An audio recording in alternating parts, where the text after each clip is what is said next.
How are you doing? And tell me a little bit about yourself. My name is Rob. My name is Rob Lunenfeld. I am the representative, the Gold Athletic Coach for Maryland and Delaware. I've been in the business for 24 years.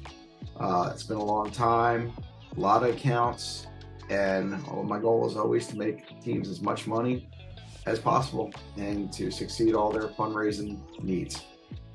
What do you enjoy most about your job?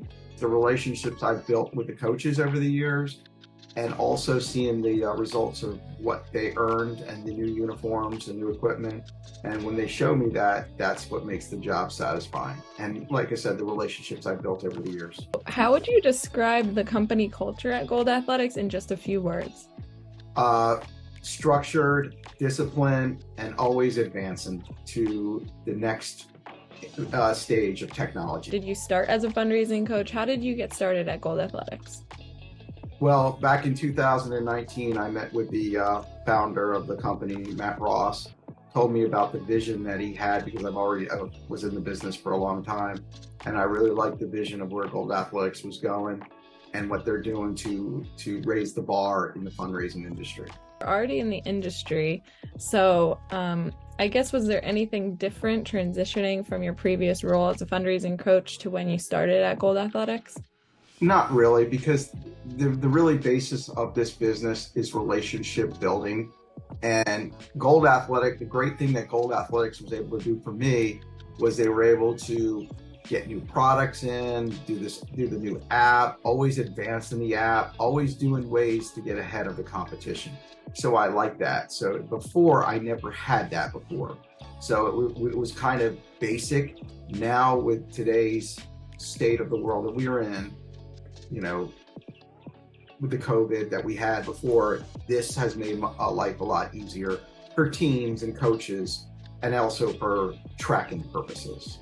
Yeah, when I talked to Matt, he talked about COVID being kind of like working on a stationary bus, when the wheels Yes. keep rolling. So I really liked that metaphor. What would you tell someone who's interested in getting a job in sports fundraising that's looking to get their foot in the door or enter the field? It's not a sprint, it's a marathon. Be patient.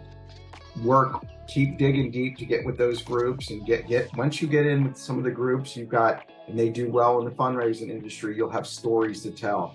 Being new, you just have to be patient and you gotta get to know these coaches to build that relationship. It's about relationships. Once you start building that, they will also tell other coaches work with you because you're the person to work with. Nice, great advice. What's something that makes you really great at your job? I think it's because I care. There's passion. It's more passionate to me than sometimes the coaches. But what makes me is I'm a big communicator. Communication is big. Always communicate with them somehow you can. Even if they don't listen to you, know that you're doing your job to communicate with the coaches. And I am big with that. I always tell the coaches, I'm going to over communicate with you, but that's a good thing that you know these things ahead of time. What's changing most in the fundraising industry? Competition. There's always been competition, but now they are advancing with the apps and the other technology. And sometimes it's the percentages, they're trying to add more percentages. And it's kind of sometimes taking the value of the fundraising industry a little bit that you wish did not happen. But that's kind of what it is. There's a lot of fundraising companies out there, but just always tell your coaches, just know that I am your rep and I am going to be there for you, which they do not have reps that come out and meet with coaches, meet with the players. So that's the change in things with the fundraising, because we can do everything through Zoom, we can do other ways of communicating, but I always tell person to person, being there is more valuable than you know. In 5 or 10 years, how do you see your role as a fundraising coach evolving and how will it get there? Well, it's going to be hard. I'm a little older now, so I don't know, but my goal always every year, no matter what, is to be the best fundraising coach I could possibly be. Wherever my role takes me, that's great. But no matter what, my coaches, my schools, and everything else will always come first. What kind of person would do well in your Somebody who's not afraid of rejection, because there's going to be rejection.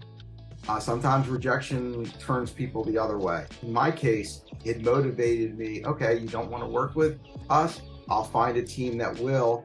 And it's almost like you're trying to prove, look, if you would have stayed, if you would have gone with me, this is what you could have made. Because unfortunately, a lot of schools and a lot of teams have the thing of doing 6 different fundraisers, where I tell them just do one fundraiser and kind of be done, and I will show you the map to success.